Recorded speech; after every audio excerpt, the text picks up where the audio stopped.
Okay? So you can even do will set and div set on properties you inherit from somebody, from your superclass. Okay? Now, what kind of things would we do in here? Well, one extremely common thing to do in iOS is to update the user interface. So you have some view controller, let's say, or you have a view, and you change some property in it, and changing that property means the UI would change. So in the did set, you'll go update the user interface. Does that make sense? Okay, so the observers are really cool. They're a really good way to kind of keep track of what's going on and keep things in sync. All right, lazy initialization. So a lazy property, if you put lazy in front of a property declaration, it means it does not get initialized until someone accesses it. And that's true whether it's initialized with equals something. So that equals something will not happen until someone actually accesses that property. Or you can actually initialize it by putting a closure there, put parentheses after it, and it will execute that closure. And that will initialize the property. But that closure won't get executed until someone tries to get it. Okay? And then you can even, in a lazy property, you could call a method to initialize it, because normally you wouldn't be able to do this if you didn't say lazy, because you can't call any methods in your class until you're fully initialized. So there's kind of a catch-22 there. But in this case, since you can't call any methods until you're initialized, by the time someone tries to get this property, you'd be fully initialized. So you can call methods. So you see the advantage of lazy there? Okay? This lazy thing still satisfies the rule that you must initialize all of your properties. Okay? Even though it doesn't actually initialize it until someone accesses it, it still satisfies that rule. Unfortunately, only vars can be lazily initialized. Things that are let, if you had constants in your class, those would have to be initialized in your initializers. You can't initialize them lazily. Only vars, not lets. This can be used to get around some kind of tricky initialization dependencies. Because of that rule that everything has to be initialized before you can do anything, sometimes you can get into fights with your superclass, for example, about when something's going to be initialized, and you need your superclass to do something before you can do something, but it needs you to do something before they can do something, so you're kind of, we're stuck. And what you can do is one or the other of you make one of the things that depends on their lazy. Okay? And then as soon as somebody wants it, it'll get initialized, and off we go. Okay? Any questions about lazy? Pretty cool feature, right? And it's exactly what it sounds like. It just lazily waits to initialize until someone wants this property. Okay, so now let's talk about initialization. So I need a drink before the initialization, because it's complicated. Hopefully, this is not, just taking my voice here. Okay, init. All right, so when do you need an init method? Well, you know what? You actually don't need an init method that often. Okay, we should have the init method in the calculator brain. Made sense there. We needed it there. But you don't need that often, because a lot of your variables and constants in your class or struct are set with equals. So you don't need them. Or maybe the properties are optionals, and so they can just start out nil, and you set them later. Okay, like the outlets in a storyboard. Or you can actually initialize by using a closure. Okay, as I showed on the previous thing, that lazy thing, that you can do that for non-lazies, put the closure thing there and execute it. It'll get executed right away, and nothing inside that closure could refer to any other instance variables, of course, because it would be executing before the initialization was done, but still, you can calculate some things to assign things in a closure by executing a closure. Or you could just use the lazy mechanism, and then to avoid needing an init. So there's a lot of ways to avoid init. But if you do need an init, then how do we do init? Because init has some kind of interesting interdependencies. It's not as straightforward as you might think. Now, you get some free inits, okay, inits that get done for you. One is that if all the properties in a class, in a base class, something that has no superclass, like calculator brain, if they all have defaults, then you'll get an init with no arguments for free. So if we hadn't implemented calculator brain's init, of course, we still could have said, brain equals calculator brain, parentheses. That's because we get a free init in calculator brain because we initialized all our defaults using equals something. Okay, so that's one way to get an init. A struct, not a class, but a struct, it will get a default one that has all the properties as arguments only if you have no initializers. So if you had a struct and you gave it no initializers, you would get one for free, which would be init, where all the arguments match all of the vars you have, all the vars and lets. Okay, so like here I got a struct. It has two properties there, x and y, and you can see that I got this init. X takes an int and a y string for free. I didn't have to implement that at all. It just came for free. And so people can call that. They can initialize my struct by saying my struct, open parentheses, and provide the x and the y. Okay? All right. So what can you do inside of init? Okay, we saw what we did in calculator brain. We initialized some stuff. But what can you do? Well, you can set any properties value in there. You can even set properties that have default values. So even if you have a property and you said equals 12, in your init, you could reset that thing to something else if you wanted to, if you changed your mind in init. Okay? You could do that. You can also set constant properties. So if you have a struct or a class and it has let x colon string, you can set that in your init. Even though it's a let, it's got to get set sometime. In your init is when you can set it. You can also say equals something, but you could also set it in your init. Okay? So people sometimes don't realize, like, oh, I can have lets in my class. I can have, like, constants for my class that are created at initialization and stay the same for the whole lifetime of my instance. And absolutely you can. And you initialize them in your init. Okay? That's actually good practice if you have something that's constant like that. You can call other init methods in your own class or struct using self.init. Okay? Self.init, you can call the other ones with the ones that have different arguments. Okay? So that sounds good. And of course in a class, you can call super.init. Call your superclasses initializers with their arguments, whatever they might be. However, big old humongous however on this one, there are a lot of rules for calling other inits, especially in classes. Okay, in structs, it's not a big deal, but in classes, there's a lot of rules, and we're going to take 2 slides here to go through these rules briefly.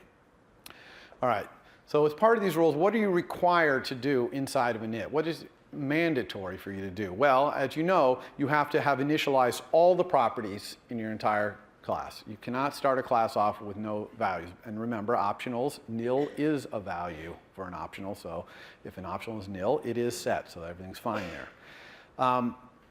There are 2 types of inits in a class, not in a struct, but in a class.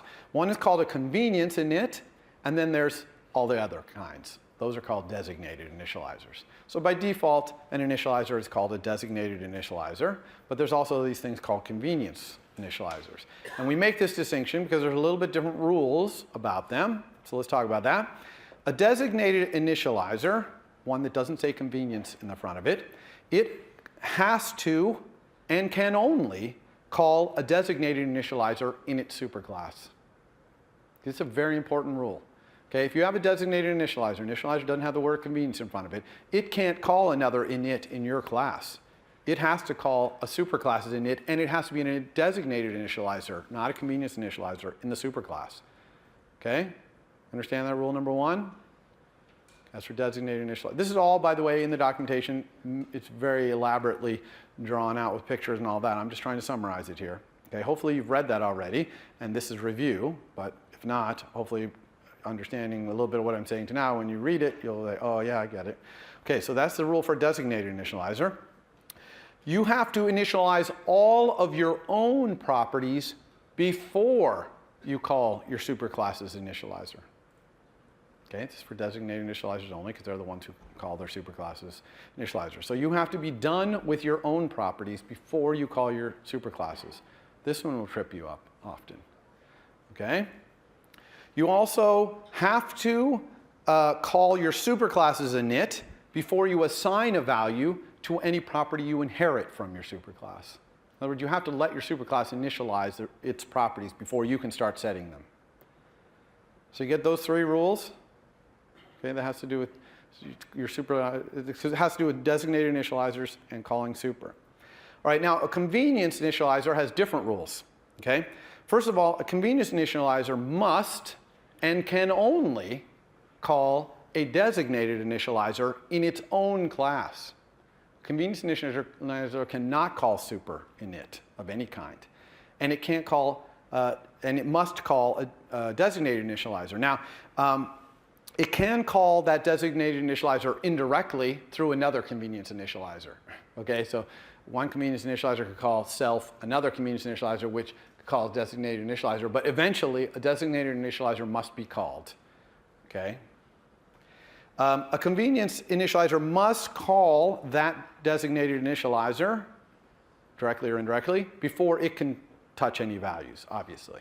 Okay, you have to kind of get your object primarily initialized before you can have the convenience initializer start hacking at properties.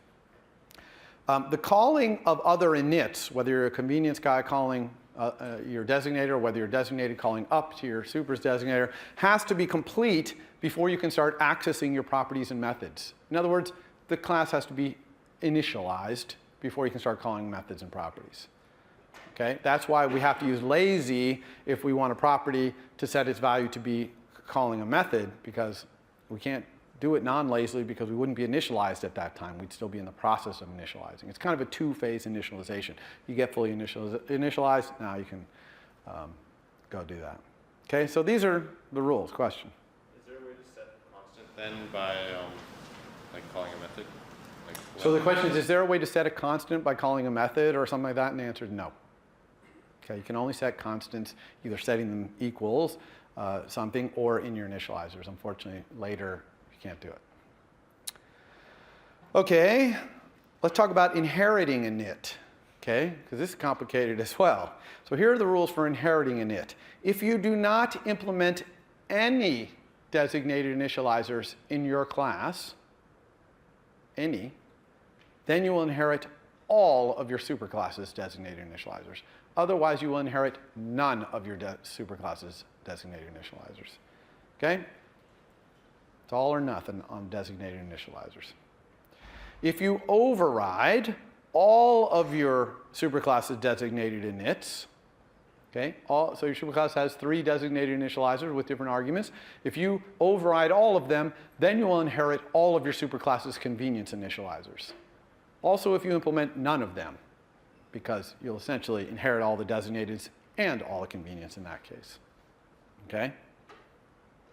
So that's the inheritance rule. And this trips people up too. They're like, oh yeah, I implemented that one initializer, but how come the other initializer doesn't work? Well, because once you implement one designated initializer, you don't inherit the rest of them.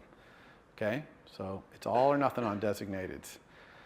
On convenience, it's kind of all or nothing too, because you have to implement or not implement all of the designateds to get the conveniences. Any init that you inherit by these rules that I just said count for all the rules on the previous slide. Now, I'm not going to go back to the previous slide and go through them all, but you can satisfy a lot of the requirements in the previous slide by just inheriting your initializers. Okay? But you can only inherit them in these kind of restricted ways, but once you do, you can satisfy a lot of those previous rules. It is possible to have what's called a required init. You just put required on it, and if you put required, it means that subclasses must implement it. It is required. Now, they can inherit it by the rules above. In other words, if they don't implement any designated initializers, they'll inherit the required initializer. That's good. But if you implement any of the designated initializers, you must implement the required ones. Okay? Finally, there's failable initializers. Okay? So some initializers are allowed to fail and return nil. Okay? You designate them by putting question mark after the init like this right here. Okay? Now this is pretty uncommon. Okay? You don't see this very often. And the documentation, last I checked, doesn't really show this very well. It doesn't put the question mark in there. I think it's just a documentation generation problem. It will say in the comment for the init, this can return nil if it fails, but it doesn't seem to put the question mark on there. But that's okay, because when you start using it, you're going to call this initializer, and the thing's going to come back, and you're going to try and send messages to it, and it's going to say, this is an optional, does not respond to the method. And you're like, what? It's an optional? And then you're going to know, oh, the initializer was failable. So let's look at an example of this. So UI image, okay? It's a class in UIKit. And it returns an image. And you can ask for an image by its name. But of course, that image named that might not be anywhere in your project. So this thing can return nil. So in this case right here, image equals UI image named foo. Image is an optional UI image. Even though I'm calling an initializer there, right? UI image is initializer. It could be changed. So usually what we do in this case is we use if let.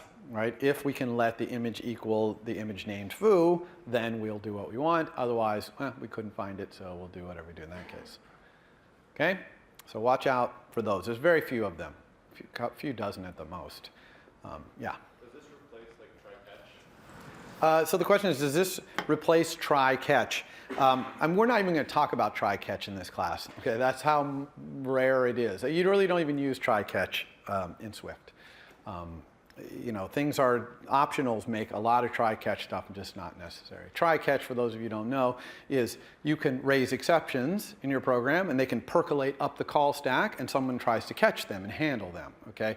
And that programming methodology is not one that's really something we use very much in iOS, okay? In Objective-C, maybe it was used even a little more. I'm not even sure about that. But certainly in Swift, we're not going to be using that. I'm not even going to show it to you in this class. That's how unnecessary it is to know that. Okay, so let's talk about creating objects then. You know to do it by putting the type and then parentheses and then the arguments to the initializer. Okay, it's completely obvious there. You notice you don't always create objects by doing that. Sometimes you will ask a class method or a type method to do it. So here's one, button with type. You see that's being sent to UI button, the type. Right? It's not being sent to a UI button. It is being sent to the type, like we talked about before. And so sometimes you'll be creating things that way. Very rarely. Apple's been moving away from that model and more towards just using initializers and creating things. But there's some that do that. Like remember UI image on the previous page, that wasn't UI image dot image named. That's kind of how it used to be in Apple. Now it's UI image parentheses, whatever, call the constructor. Sometimes other objects will obviously create objects for you. So like here's a really cool method in string called join. Okay, join takes an array of strings and it will separate them by whatever string you send join to. So comma dot join of an array will give you a comma separated string, a string with the things in the array comma separated. And that's obviously creating a new array. So this is kind of completely obvious, but yes, some methods return objects to you that were created. Okay, so now let's talk about any object. This was brought up earlier. Any object is kind of a, okay, for the purposes of what you know so far, you can think of it as a type. Okay, it's not really a type, but you can think of it as type, like double or array or whatever. And it's used primarily for compatibility with existing Objective-C APIs in iOS. Okay, you're really not going to use any object to build your own data structures very much. I suppose you could, but it'd kind of be, again, kind of anti-Swift. Swift is very much into strong typing and type inference and all that. So you could, but I'm only going to talk about it in the context here of using it as this compatibility thing.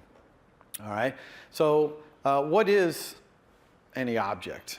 Okay, and where will you see it? So any object means a pointer to an object, meaning an instance of a class, okay, that you don't know what the class is.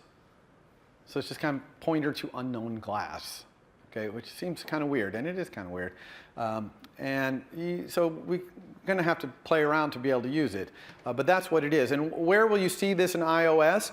Sometimes you'll see properties that are any object, like there's a property on storyboard segues, which we're going to talk about next week, called Destination View Controller. instead of being a UI view controller, is a type, it's any object, okay, for historical reasons, really. And similarly, in UI view controller, there's a property called toolbar items, and it returns an array of any object, okay? So basically, these properties are giving you back things you don't even know what they are, okay? You'll also see them as arguments to functions. Like here's a UI view controller method prepare for segue. It takes a normal argument there, segue, but then it also takes a sender, which can be any object. Now in that case, it kind of makes sense because it really could be any object in that case, because whatever's causing the segue to happen in your user interface could be any object, so it would make some sense. But there's add constraints, okay, which is another UI view controller thing. And you add the constraints, you think that would be array of whatever class constraints are. I haven't taught you about this, but these are the constraints that do all our UI shifting. But again, for historical reasons, it's an array of any object. And even in append digit in calculator, okay, remember when we control dragged the button to make append digit? And I made a big deal of saying, change that from any object to UI button, okay? Well, if you hadn't changed it, then you could have ended up with append digit sender any object, okay? It also can even be the return type for functions. Like that button with type I talked about a few slides ago, it actually returns any object. It doesn't return a UI button. You'd think it would, but it doesn't. It returns any object. Okay, so this, you're probably like, what the heck is going on? Why would we be passing around these pointers? We don't even know what these things are, okay? Well, we'll talk a little bit why we do it, but let's talk first about how we use it, because it's this pointer to unknown object, so I can't really send any messages to it because I don't even know what it is, okay? And so to use it, we convert it to a type we do know. Okay, that's the only way we're really going to use any object is to convert it to some class that we do know, right? And we do that with by creating a new variable. So we've got some any object. It was an argument to a method, or it's a local variable, or something like that, and we want to convert it. So we're going to create a new variable of the type we want to convert it to. Okay, and we're going to assign this new variable to be equal to that any object thing converted. Now, of course, we have to convert it to a compatible type. It actually has to actually be one of those things. So if we got the UI button back from button type and it comes back as any object, we can convert it to UI button because it is a UI button. Okay, but we can't convert it to a UI label. It's not a UI label, so that would crash our program actually. So how do we do that conversion? Yes, it would crash our program if we do that. How do we do that conversion safely so we're not crashing our program all the time? So there's two ways, and we call this casting, okay? You know what type casting is. We're essentially casting the type from any object to something else. And we can typecast forcibly using the as keyword, as. Okay, Swift, as usual, very succinct. And so I'm going to use that destination view controller thing as an example. So I've got this property, destination view controller. It's an any object. And I know it's a view controller, and I think it should be a calculator view controller. So I'm going to be using in my examples calculator view controller. Imagine we had called our calculator view controller instead of view controller. I'm doing that in the examples because it's just going to make more sense, okay? So I want to talk to this destination view controller, which is any object, and I know that it's a calculator view controller. And if it's not a calculator view controller, my program should probably crash because in the context I'm using it, I want it to be that, okay? So I can just say let calc_vc equals calculator view controller as calculator view controller, and now calc_vc, this new constant, its type is not any object, its type is calculator view controller. And so now I've gotten hold of that any object in a way I can actually do things with it, and I can send messages, calculator view control messages to calc_vc. Now, you can protect against crashing if you're not sure whether that destination view controller is a calculator view controller, but you're hoping it is, okay? You can use as question mark. And as question mark returns an optional. Same as, right? As returns that any object thing cast to be a different class. As question mark does the same thing, but it's optional version of that. So it can return nil if that any object, destination view controller, cannot be turned into a calculator view controller because it's not a calculator view controller, it's some other kind view controller or something else, all right? And so you can say if let calc VC equals destination view controller as calculator view controller, and then inside there you've got calc VC set, and you know that it's a calculator view controller, and any object is now in your past. Okay? Make sense? So we get as and as question mark. You can also check beforehand if you just want to see, is this a calculator view controller? You can say is. So you can say if destination view controller is a calculator view controller, then I'll go ahead and then I can do the as, for example. But usually we use the as question mark, check it and convert it all in one go. Okay? So that's how we're going to use an any object. We're going to have to cast it with as into something else. Question? Is there a method which tells you what type it is? Because if it's able to check if it's not or if it is, it does know it under the name, right? Yeah, so the question is there a way to kind of ask it what the type is and get the answer back in some way? And the answer is, for the purposes of where you are, no. Okay? You don't do that. You ask it for certain, whether it can be a certain thing. You don't ask it, what are you? And then try and figure it out from there. We're not going to use that paradigm. Okay. Let's talk about arrays of any object. Because sometimes you're going to get an array of any objects back, like that constraints one I was talking about, where it's going to be an array of constraints that are going to be any object, but I know they're going to be NS layout constraints, but they're going to be an array. So you can do some interesting things with casting there. So let's use the toolbar items one. So that toolbar items, that's a property in UI view controller, and it returns an array that's going to have UI bar button items in it, but for historical reasons, it returns the square bracket of any object. So I can say for item in toolbar items, then item is going to be an any object. So I'm enumerating those any object, and I'm actually having my variable item be any object. But then inside, I'm saying if I can let the toolbar item equal, be a UI bar button item, then I'm good to go. So you see how I'm enumerating this array of any objects, and then inside I'm doing the as question mark. But I can do it another way too, okay? Which is I can say for toolbar item in toolbar items as an array of UI bar button item. In other words, I can cast the entire array. If I know that that array of any object is really an array of UI bar button item, I can just cast it. Now this one, you can't do question mark, because it wouldn't make sense to say for toolbar item in nil, okay? So that makes no sense. So you can't. Here you better be darn sure that that array has what you want. But then inside, now toolbar item is a UI bar button item, because I casted the whole array from array of any object to array of UI bar button item. Understand the difference there between those two? Okay. Another example of any object and where it appears.